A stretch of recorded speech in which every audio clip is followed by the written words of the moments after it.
انی بەڕێزم کاتەوە هەموو کاتێکتان شاد و کامەران خۆشحاڵین کە لە دیدارێکی تایبەت بە ئێوەی بەڕێز و خۆشەویست دەگەینەوە. دیداری ئەمجارەمان دیدارێکی گرنگە لەگەڵ زۆر بەڕێز دکتۆر حەیدەر عەبادی سەرۆکوەزیرانی پێشووتری عێراق. سید عەبادی سپاس بۆ ئەم دەرفەتە کە لەگەڵمانی لە ڕێگای کوردستان ویستارەوە بەخێر بێی زۆر سپاس بۆ تۆ زۆر سپاس. بەڕێز عەبادی دەمەوێت ئابانتی سەردانیتان بۆ هەرێمی کوردستان بپرسم، هەروەها لە میانیدا دیداری تایبەتان هەبوو لەگەڵ بەڕێز سەرۆک بارزانی، هەروە لەگەڵ بەڕێز مەسرور بارزانی سەرۆک وەزیرانی هەرێم. نامەوێت تەواوی ناوەڕۆکی دیدارەکە بپرسم، بەڵام بەگشتی باس لە چیکرا. بەڵێ بەنای خی گەورە و میهرەبان هەروەک دەزانانی ئێمە ڕاگەی ناوێکمانە بڵاو کردو لەو بارەوە بە شێوەیەکی گشتی باسی ئەو بابەتانەمان کرد کە بوونی هەیە. بۆ نمونە شتێکی هاوبەش هەیە لە وڵاتەدا لە نێوان هەرێم و بەغدا. ئێمە هەمومان یەک گەلین و کێشە لە نێوانمان دروست دەبێ و کاریگەری دەبێت بەسەر وڵاتەکە دەکرێت ئەمە لەلایەن خاوەن بیرمەندەکانەوە چارەسەر بکرێن. دەکرێت ئەوانەی کە هاریکاری یار وڵاتیان بوێت دەکرێت دەمانەیە بزانین چییە ئەو شتانەی کە خەڵکانی تر دەیانەوێت. بۆ نمونە هەرێمی کوردستان چی دەوێت و بەغدا چی دەوێت، خەڵکانی تر چیان دەوێت. کێشەکە تەنها بەغدا و بەغدانیە، بەڵکو لە نێوان بەغدا و پارێزگارەکانی تریش هەمان شتە. بۆ نمونە پارێزگار هەیە، ئەنجومەنی پارێزگارەکان هەن، بودجەی تایبەت هەیە کە پێ رازینین، وەزارەتەکانیان پێ بەس نییە. بۆ نمونە بەسڕا گەورەترین ڕخنەی هەیە، بۆ نمونە 90% نەوتی عێراق بەوێدا تێدەپارێت، ئەوان بەشێکی گونجاویان بەرناکەوێت. هەروەها بنیاتنان و ژێرخانی عەبری لەو شوێنە لە بەسڕادا خراپە. بۆیە ئەمە جەنجێکە کە ڕوودەدا. بۆ ئەوەی هەمووان ڕازی بکەین ناکرێ لەسەر حسابی یەکیشیان ئەوی تریان ڕازی بکەین. ینی گفتوگۆکە لەسەر بابەتەیە گفتوگۆکان زۆر بەرهەم هێنبوون، بە تایبەتی لەگەڵ برام مەسرور بارزانی، بە تایبەتی بابەتە جێبەجێکاریەکان و کێشەی حکم و ئیداریەکان. لەگەڵ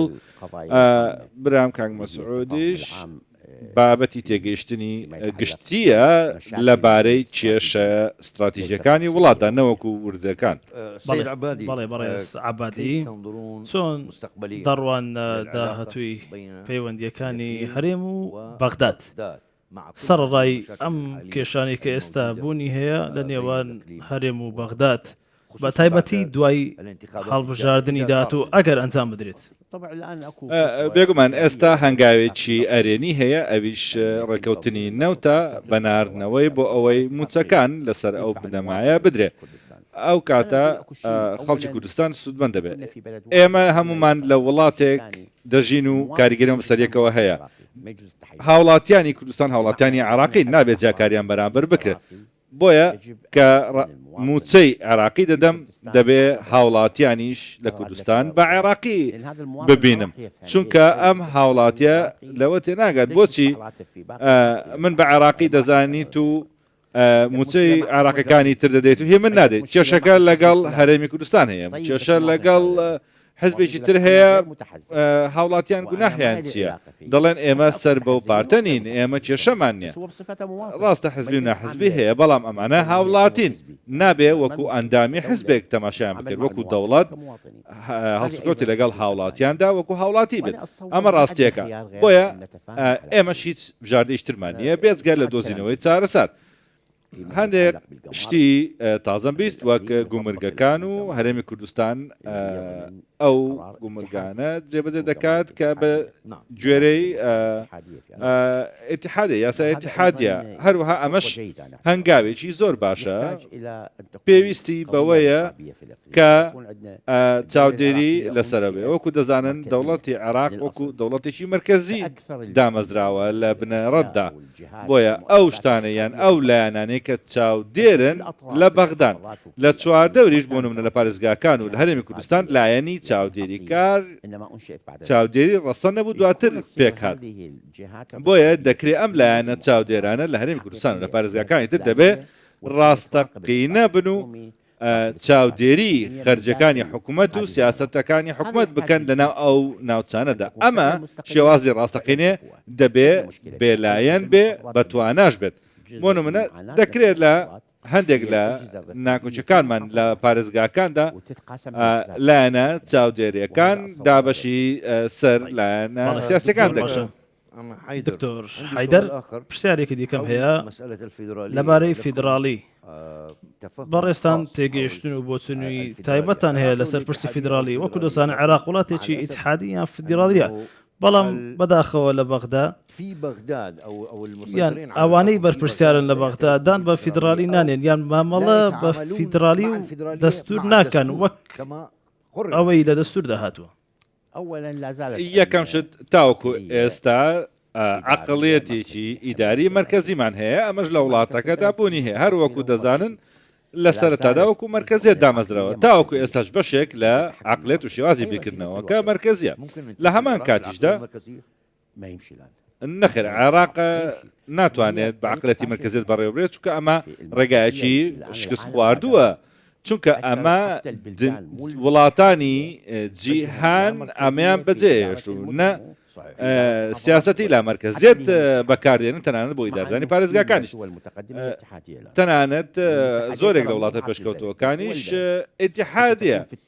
بۆیە تۆ لە ئیتیحادیدا دەبیت و دەبێتە بەشێک لەو وڵاتە بە شێوازی ئیتیحاد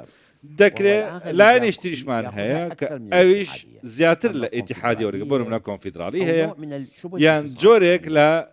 نیمچە سەربەخۆی هەیە وەکو بڵێ کە دەوڵەتێکی ئیتیحادی نییە لە بابەتەکەدا بۆ نمونە لەبارەی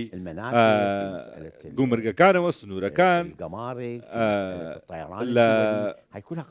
فڕۆکەوانی نێودەوڵەتی ئەمانە هەمووی ئیتیحادی ناتوانیت جیایان بکەیتەوە بۆ شوەیە کە خۆت دەتەوێت دەبێت شتە ئیتیحادیەکان ئیتیحادی بێ هەڵە لێرە هەیە بەڕێز عەبادی دەمەوێت پرسیار لێ بکەم لەبارەی هەڵبژاردنەکان ئێستا هەمووان خۆیان ئامادەکەن بۆ هەڵبژاردنەکان لە عێراق ئەگەر ئەنجام بدرێت پرسیارەکە ئەوەیە ئایا هەڵبژاردن ئەنجام دەدرێت یاخوددا بە تایبەتی لەگەڵ ئاڵنگاریەکانی ئێستا کە هەیە لە نێو خۆ هەروە دەروەی عێراق وەکو دەزانن مەترسی لەسەر عێراقەیە بەڵێ هەڵبژاردنەکان دوای مانگوێک و 4 ڕۆژی تر دەبێت من پێم وایە لە کاتی خۆیدا ئەنجام دەدرێت و ناشبێنم هیچ دۆخێکە بێت کە ڕێگر بێت ئەو کاتەی ئێمە عێراقمان لە دەستی داعش ڕزگار کرد و چوینە ناو هەڵبژاردنیشەوە ئەمە دەستکەوتێکی دەستوریە بۆیە ئەو کاتە زۆر ئەستەمتر بوو کارەکە بۆیە ئێستا پێم وایە ئەو زەحمەتێمە لە بەردەمدا نییە بۆ ئەوەی دوای بخەین باشە لەسەر چه ئەساسێک دوا بخرێت بۆ نمونە پەرلەمانەت هەیە دەمەنی تەواو دەبێت چێ ماوەکەی درێژ دەکاتەوە ئەمە کێشەیە کێشەیەکی ڕاستەقینە هەیە دەکەوینە نێو ناکۆچیەکی گەورەتر و تازەوە بۆیە چاڵاشی دیموکراتیەکان نابێ دەستی لێ بدرێت کە تایبەتە بە هەڵبژاردنەکانەوە بۆیە شتێک لە ناوچەکەدا ئەگەر ڕوو بدات بۆ نمونە من نایبینم هیچ شتێک ڕوو بدات ببێتە هۆی ئەوەی کە هەڵبژاردنەکان هەڵبۆشێتە بۆ نمونە جەنجی نێوان ئەمریکا و ئیسرائیل و ئێران نەبووە هۆی کاریگەریی گەورە لەسەر ئێمە شتێکی لەو هاوشێوەی ئەوە مەگەر ڕووبدا بەڵام تاوەکو ئێستا هیچ شتێک نییە دەکرێت ئەوانی تر خەڵکی تر بە شێوازیش تر بدوێن بەڵام من هیچ نیشانەیەک نبینم بۆ بەڕێز عەبادی ئێوە بۆچی بایکۆتی هەڵبژاردن ئێمە لە ئینتخابات ناتوانین درۆ بەڵام ئێمە کاندیدمان نییە چونکە ئەو کاتە کێشمەچێش لەسەر خەرجیەکان دەبێت